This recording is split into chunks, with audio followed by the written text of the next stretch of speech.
Hello friends मु पूजा आपण मन को स्वागत करछि मो चैनल को welcome to back my channel. आज मु करिबी कार्तिक मास सोमवार अरुआ थाली बिना पियाज रसुन अरुआ थाली आसंतु आमे भी देखिबा। प्रथमे गैस ऑन करके हमें कढ़ाई बसै देबा ताको गरम होबा पे छाड़ देबा। कढ़ाई गरम हो गले देखंते कदली आलू काटी कर थोइ देछि मु एबे ताको भजा करबा। कढ़ाई ताती गलानी एबे हमें तेल पकेबा।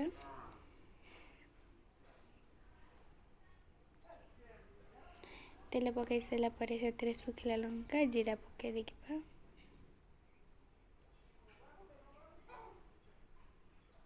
जीरा आमर फुटी गलानी एबे हमें कदली आलू को पकई देबा।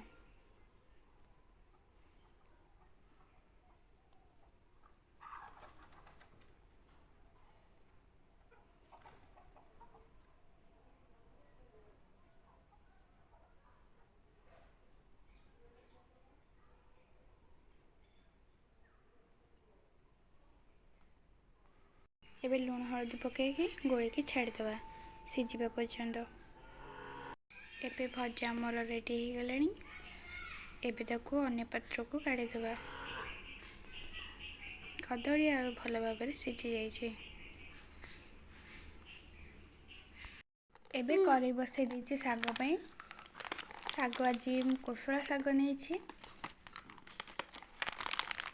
सादा थाली रे कोसला साग बहुत ही बढ़िया लगे। शीत दिन तो आहरी भल लगे।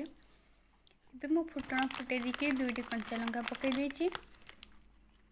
साग को मु आगुरु काटिकी रखी देछि। साग को एबे पकई देबा। स्वाद अनुसार लुण पकईबा। एहा परे भल भाबरे मिसई देके ढांकी देबा। साग 2 मिनिट पर्यंत छाड़ देबा। Subscribe now and press the bell icon.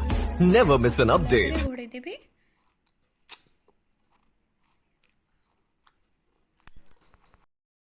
एबे भल भाबरे साग को गोळे देछि। अधा आधी हो गलानी आउ थरे ढांकी देबी। एबे हम साग रेडी हो गलानी पूरा। साग एबे हमर प्रस्तुत। एहा को अन्य पात्र काढिबी। एबे कढ़ाई बसई सारलेनी। कढ़ाई तेल ताती गलानी देखंतु मु पटल को लंबा लंबा उठे अलगा स्टाइल रे काटिछि। आलू को छोट छोट रे काटी देछि। आलू रो चोपा छड़े काटिले बहुत ही बढ़िया लगे। जल्दी भी सीझी जाई थे। एपटे मो कढ़ाई तेल ताती गलानी पटल आलू को एबे पकई देबी। पकेला पर टिके लुण और हळदी पकई देबी। लुण टिके पकेले पटल जल्दी पानी छाड़ी देई थे। पानी मर जाई थे। यह को एबे भल भाबरे मिसई देकी मु ढांकी देबी स्लो आंच रे। मसला रे मु 15 टी बादाम 4 टी काजू हळदी जीरा गुंड धनिया गुंड अदा और टमाटर नहीं आपको भल भाव ग्राइंडिंग कर देछि।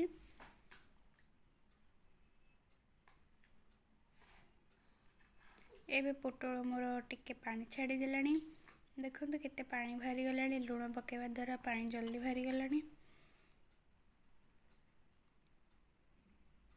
देखंतु अल्प टिके मु हळदी पकेछि बेसी पकेइनी कारण आमे मसला रे भी हळदी दबा।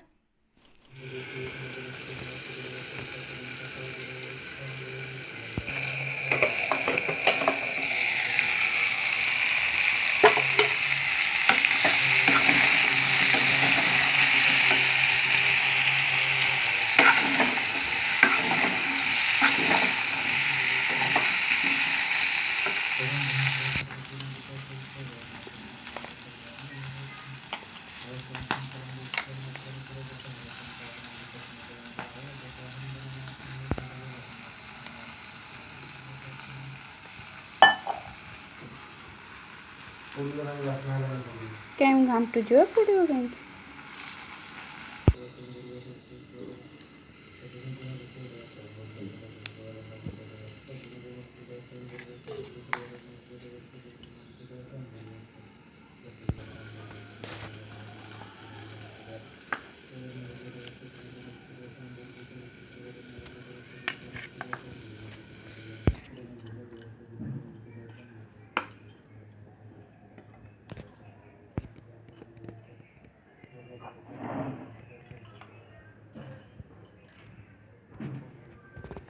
ଏବେ କଡ଼େଇରେ ତେଲ ଗରମ କରିବି, କିଛି ଚିନି ପକାଇଦେବି।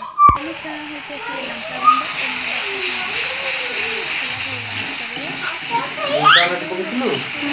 ନାଲି ଲଙ୍କା ଗୁଣ୍ଡ ତେଲରେ ପକାଇବା ଦ୍ୱାରା ଭଲ କଲର୍ ଆସେ, ଫ୍ଲେଭର୍ ବି ବହୁତ ବଢ଼ିଆ ଆସେ ତାର। ଆପଣ ଚାହିଁଲେ ମସଲାରେ ଦହି ବି ଟିକେ ଆଡ଼୍ କରିପାରିବେ, ଦହି ପକାଇଲେ ଭଲ ଗ୍ରେଭି ବି ବହୁତ ବଢ଼ିଆ ଆସିବ। ଏପଟେ ଖେଚେଡ଼ି ପାଇଁ ମୁଁ ପ୍ରେସର କୁକର୍ ଗରମ କରିସାରିଲାଣି, ତେଲ ଆଡ଼୍ କରିବି।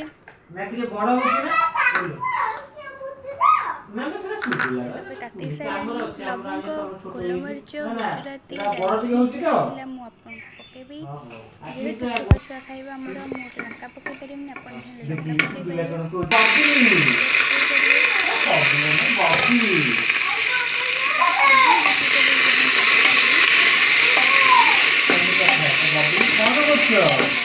ଆବଶ୍ୟକ ଅନୁସାରେ ଲୁଣ, ହଳଦୀ ପକାଇଦେବେ।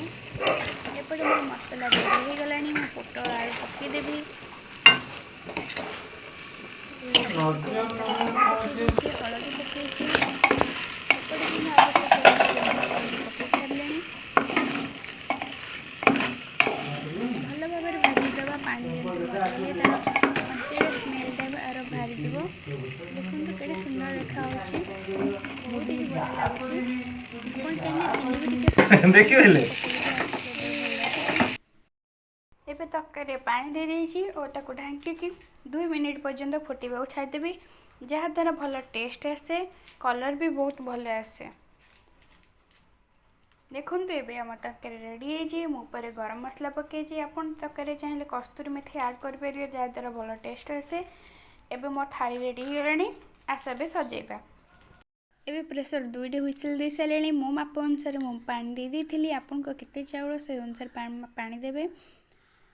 1 କପ୍ ଚାଉଳ ପାଇଁ 1.5 କପ୍ ପାଣି ଦେବେ। ଏବେ ଦେଖନ୍ତୁ ମୁଁ ନେଇଥିଲି 1.5 ଗ୍ଲାସ୍ ଚାଉଳ, ସେଇ ଅନୁସାରେ 3 ଗ୍ଲାସ୍ ପାଣି ଦେଇଥିଲି। ଖେଚେଡ଼ି କେଡ଼େ ସୁନ୍ଦର ଭାବରେ ହେଇଯାଇଛି, ପାଣି ବି ନାହିଁ, ତଳେ ବି ଲାଗିନାହିଁ। ଦେଖନ୍ତୁ ଏବେ ଆମେ ଥାଳି ସଜେଇବା। ଦେଖନ୍ତୁ ଏବେ କଦଳୀ ଆଳୁ ଭଜା, କୋଶଳା ଶାଗ ଭଜା, ଖେଚେଡ଼ିରେ ଟିକେ ଘିଅ ପକାଇ ଦେଇଛି। ଏପଟେ ତରକାରୀ କେଡ଼େ ସୁନ୍ଦର ଲାଗୁଛି। କାର୍ତ୍ତିକ ମାସ ସୋମବାର ଥାଳି ଏବେ ରେଡ଼ି।